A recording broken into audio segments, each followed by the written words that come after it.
Okay, well, our window of time is definitely short for this. And so I'm hoping maybe some more people can grab their lunch and jump on with us here in a little bit too. But do want to go ahead and get started and just introduce myself. My name is Laura Miller. I've been with Testhound. I'm going on year 7 now in several different capacities, from supporting districts to bringing districts on with a product, and love what we're able to do for districts across the country now. Thank you for attending. Thank you for your time.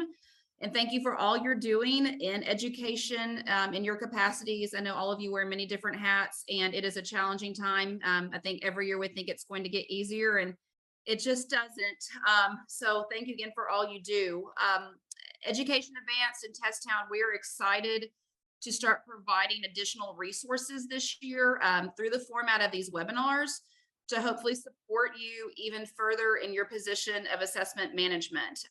It is a privilege for me to get to introduce one of our new Testhound team members. Carie Barthelemess is formerly the district test coordinator from Carroll ISD. She's been in Hallsville ISD. She has many, many years of experience in assessment throughout her career, and we are very happy to have her joining our team to help support you and get information and to you. And just thought this would be a really neat opportunity for her to get to share some of her experiences as a veteran district test coordinator. So without any other hesitation, because our time is short, I'm going to go ahead and throw it over to Carie and let her jump in. So thank you all for joining. I'm going to go ahead and share my screen now, and we'll pull this presentation up. Are we good to see that? Okay, perfect. So as Laura said, I am very excited to be joining the Testhound team. And I was also excited whenever they asked me to begin thinking about this webinar and this first conversation, lessons from a veteran testing coordinator, because I feel like now at this point I am kind of I can reflect and think, okay, what are, when they asked about the top 3 things that you could share that I've learned over my years in education. And just to give you a little bit of background, I was a campus coordinator for 5 years, and I was a district coordinator for 8 years. So I have been in the testing long enough to see lots of changes, but you don't have to be in very long to see changes at all, because every year is a new year. Okay, so we are going to go ahead and start with the first takeaway that I thought whenever I'm thinking about the top 3 things.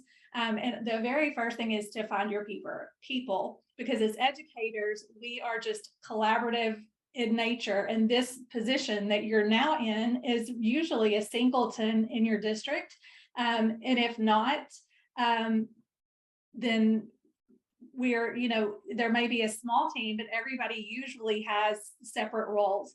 So it's super important, and I think one of the main things is to find people that you can lean on and get support from.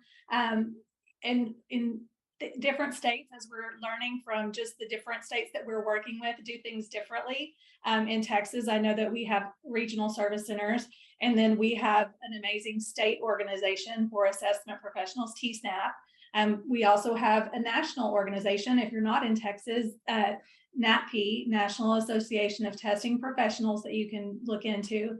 But even beyond the organized people that we have to support us, find somebody near you, and invite somebody. I mean, now that we all know how to use Zoom, it's so easy to connect with people. So find somebody near you, or find districts that have similar demographics as you. I know in my former district, there were a few districts that had really similar demographics as we did. And our whenever we got scores, or whenever we were doing things, the first question was about, well, how did so-and-so do? So we worked together, the district test coordinators from those campuses or those districts, and we worked together. We shared our information back and forth, because we knew that was just something that everybody wanted to know. So I'd encourage you to find your people. Okay, the next thing is become a trusted resource. And this is kind of a, everything in education is relational, and this job is no different.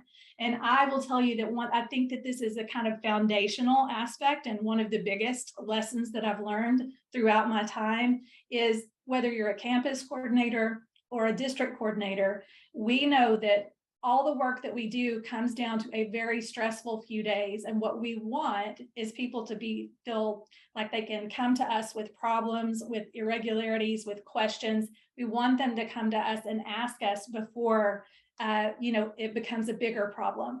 So you can build that. It's all about relationships, to be quite honest. But I'm going to tell you that just as a director over a couple of programs, my phone was always available for my campus testing coordinators, because for most of us, we have either assistant principals or counselors that are responsible for those programs. And I was a campus coordinator, and I know that a lot of times I really couldn't do the work I needed to do till everybody had gone home, because my door was there was always something happening. And when you're at a campus, you come in with a great plan, but that plan is thrown out the window 10 minutes into the day when something happens down the hall, or somebody needs you to lead a meeting or something like that. So although my phone wasn't always available, I didn't always respond to emails at nights and on weekends. I did for those campus testing coordinators, because I wanted them to know it was there for, they needed something to me, and that's a personal decision. And it also probably depends on the size of your district, that they could come to me. They only truly did it whenever they needed something. They didn't want to bother me at that time, but I knew that a lot of time that's when they were working. I always respond as quickly as I can. Again, there's things that go on, but I try to always respond quickly. And I always try to give grace, even if I have sent an email with the exact same information from a question that comes to me, and we've trained on that same piece of information. I always try to give grace, answer it again with a smile, or, nothing smarky, but because I'm the same way. There's so much that we all have to juggle. That's something that is, to me, very important in that relationship building. Now, more to the specifics, I tried to take every opportunity I could to make things easier for them. So one of the main ways that I did this is there was always one place that I would have through the years. It was in different formats, but I always had one place that I would try to get all the information throughout the year, kind of everything that they needed in one place they could get back to. And in the last district that I was at, I used a Google site, because that's just how I ended up. But through the years, I've used S'mores, I've used a blog because it would keep things sequential. And I just kind of landed on that Google site because most of our documents were Google Forms, Google, all kinds of things, Google. So that, to me, there was always a place they could go. They didn't have to remember which website, Tide, Cambium, or TEA, all the different places. Then I would also link trainings that they were recorded, or meetings, or, all the manuals, just everything in one spot that I could, so that they could go there, which eliminated a lot of the questions to start with. I know that some districts that I've worked with do an email that is never ending. All the emails have the next thing, have what they've done before. They send a weekly email, and it's the whole year in one strand. I was not smart enough to do that. I could not keep up with it. But what I did try to do was I kept a Google Doc, and I would copy the text and move it over and have a little outline format. So it would be scrolling. That was too much in one email. It was all over the place for me. And whenever I trained, every time I trained, I would use that tool, whatever tool I was using at the time. And I would, I'd say, okay, let's look at the manual. And we'd go to my Google site and click to where I had the manuals, just as a way to remind them, okay, it's all right here. Everything is here. And the third thing is, you want to automate as much as you possibly can. And this is just in life. Believe me, I've got the Walmart order delivery to my house.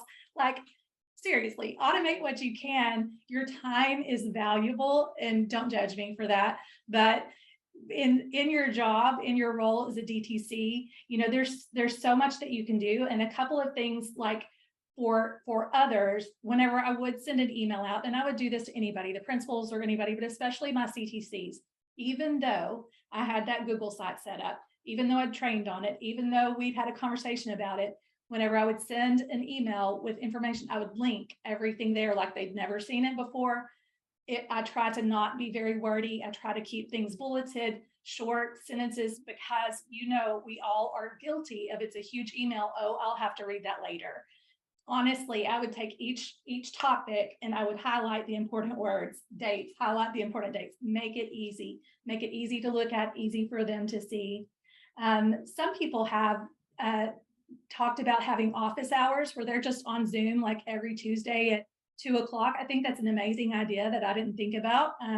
But just a certain time of the week that your people know you're online, and when there may be nobody, but there may be times they can just pop in and show you something, share their screen. That would be super helpful. I also, just little things like your signature line for your email. I would put that Google site address in that signature line. So every email that went had that. So, I mean, they should have it bookmarked. They should know how to get to it. But whenever they're not at their computer or not somewhere else, they always know how they can find it, or they're at home on their phone. They can find that very easily by just pulling up an email from me. For yourself, I use Google Keep a lot. If you've not ever used Google Keep, look that up. It's like Post-it notes digitally, and I used it to keep like links to important things, or just like Cambium's phone, like a phone log for Cambium TEA, just anything that I needed to be able to get to on a regular basis that I might not know just off the top of my head. I learned that I don't love Outlook, but it's what I've used throughout most of my districts. And I've learned that you can hover over the email and move it over to your calendar icon, and it creates a calendar entry. So it's just like one swipe to make it a calendar entry. So if it's an email I need to come back to in a day or a week, then I can just move it over, create a calendar event, and it's super simple. Excel, I added little quick access toolbars. So if you're constantly filtering, which was me, or constantly sorting, you can also hover over that part in your Excel and right click, and it says add as a quick tool. So you don't have to go through all that or remember the control, whatever it is. And it gives you a little, almost like a little bookmark bar of all the things that you do regularly on your Excel. Just little things. I know it sounds silly, but anytime that you can earn time back for yourself, it makes a big difference. I put Siri to work.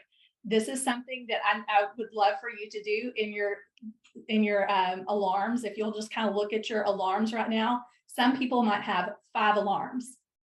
For everybody else in this Zoom, I would love for you to see how many screenshots it would take to see how many alarms are on your page.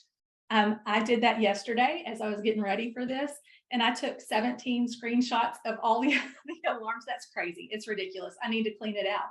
But, it works for me. So just, again, whatever you can do.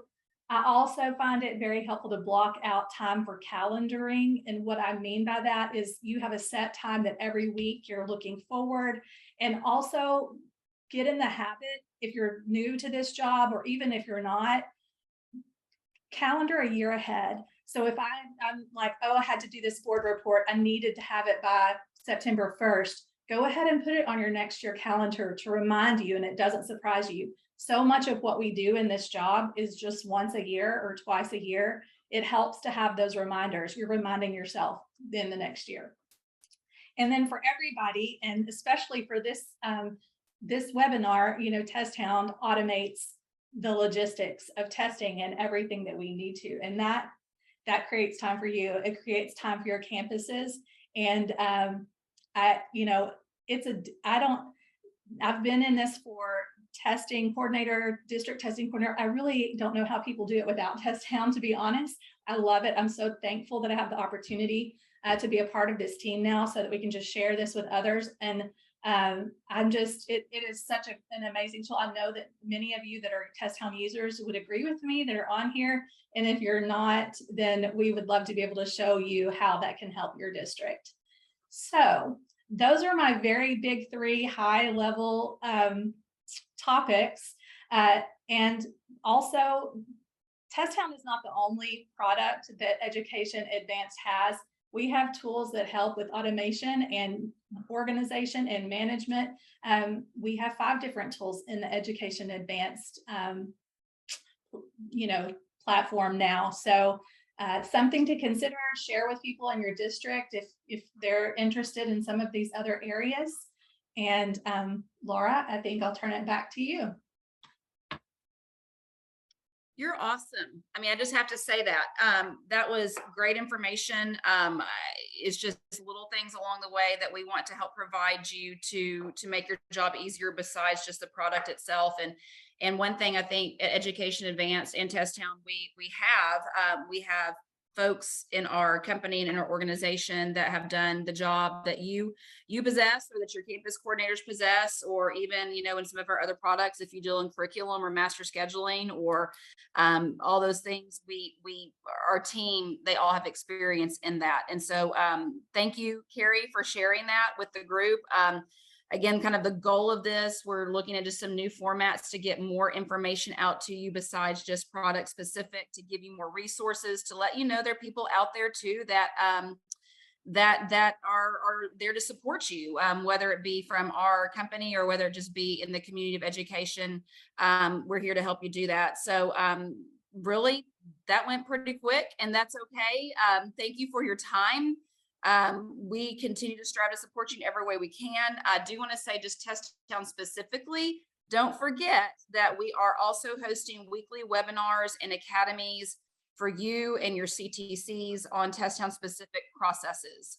If you haven't seen that, go to your help tab. Besides the wealth of information that we pump out in just in support documents and ways to get in-app help, these academies, we're really excited about it, and just want to make sure everybody's on the same page as the assessment everywhere you are, whether you be in the state of Texas or in Florida or really anywhere else. It's constantly changing. The landscape is constantly changing, and we want to provide you as much as we can through the app to get everyone's support. I have someone ask, and yeah, Carie, I don't know if you can see that. Yes. Go ahead. Okay, sorry, I didn't see this before I let you have the screen, but the question is, what's the number one thing you would tell new coordinators to do to prepare for their role? And honestly, for those of you that are experienced, I would love for you to put your one thing, like what is your one thing you would share, in the chat. And I know this sounds like a broken record, but it is to get connected to your organization. The person that put the question out there didn't say where they were from. It honestly doesn't matter, but if you are from Texas, there is TSNAP. If you are from Florida, there is FATA, FATA. I'm sure there are other organizations in other states that I'm not aware of, but there is NAPI, for the national organization, that can help you get connected with people in your state, no matter where you're from. But the reason that I say that is because they are a wealth of information. Everybody's doing this job, and they can all help. You want to know your state first. Well, the first thing, you would want to make sure that you know where you find the information about the rules and requirements and calendars and online requirements, that kind of thing, for your state assessments. But again, whenever you are able to connect with people that have done this job before, that is going to be your number one resource. I had someone mention in the chat that they learned a lot from me through the years. I've learned a lot from her. Shannon that put it out there, I've learned from her too. I've stolen her training templates. She's borrowed mine too. Like, you work together and share the load. It is a lot. And so that is my number one. Figure out who your people are. If you feel like you don't have people, invite people. Like, there are people near you or in your neighboring districts, like, invite them on a Zoom. And that people are busy, but we're all educators. We're designed to help. We're designed to teach. And so that's the great thing about working with this group, is everybody's willing to help. So, reach out. And if you feel like you can't find who those people are, seriously, reach out to any of us, and we can help put you in contact with some people. So So the next question is, will you be at TAC this year? Laura will be at TAC and the Testhound team will be at TAC. I'm currently not supporting Texas, but Laura will be there, and there will be a Testhound team at TAC. Good question. Testhound will definitely be there. We'll have our booth. Make sure you come by and say hello. We're there to answer questions. We are actually offering 2 separate webinars as well. Not webinars, sorry, I said the wrong thing because I'm sitting in a webinar. We're offering 2 sessions. I can even look at the dates. I have them right here. There's going to be one Monday afternoon and then one very early Tuesday morning at 8 a.m. I hope you're all there, right? The Wednesday of TAC. But we will definitely be there and excited to visit with everyone. And Courtney, I see you. Yes, we would love to send you some information about Pathways. That's a really exciting new product. I'm a former high school counselor, and tracking graduation pathway through testing and all the credits and everything. We're really excited about this new product. They will also be, I will tell you at TAC, there'll be a Cardonics, which is again in our master scheduling platform, a representative for Cardonics at TAC, as well as a Pathways representative with us too. So I'll send information to you for sure, Courtney, and then y'all just make sure their booth will be attached to us. And so when you come see us, we can also introduce you to some of these other products that we provide. Any other questions, thoughts, comments? Oh, look, Jessica already posted it in the chat. And Elda posted, thank you for the NatP reference. She's doing great things. I just have to say, single-handedly got the state of Arkansas, among others, to create a state level organization. And the goal of all of us at Education Advanced, Testhound, NatP, TSNAP, FATA, whatever the acronyms are to connect people together for resources and empower you and let people know you're not on an island. There's a lot of people out there doing your job, and that's what we want to help provide. Anything else? Man, this is fun. We're just feeling the love, right? And supporting each other. And so thank you for joining in. We will continue to do more of these throughout the year. I wish I could, off the top of my head, I should have had this prepared. We're talking specifically about some other topics as we go. Progress-based monitoring is a big subject across our country right now in assessment. We're going to have some people able to visit about that. We're going to talk about accommodation management, I think, through the Testhound system too at some point. So as you see these come up, if you will jump on and encourage your friends to do so too. Again, it's just another way we're trying to get information out to help people. And I think that might be it. Okay. Oh, yeah. Okay. We'll keep it open. Look, thank you. Thank you all for posting these resources in the chat. We appreciate that. Yes. Come to the conference. It's going to be fun. Okay. All right. Well, I guess I'm going to officially close this down. Feel free to shoot us. I'm going to go ahead and just put my email in the chat as well. Hang on.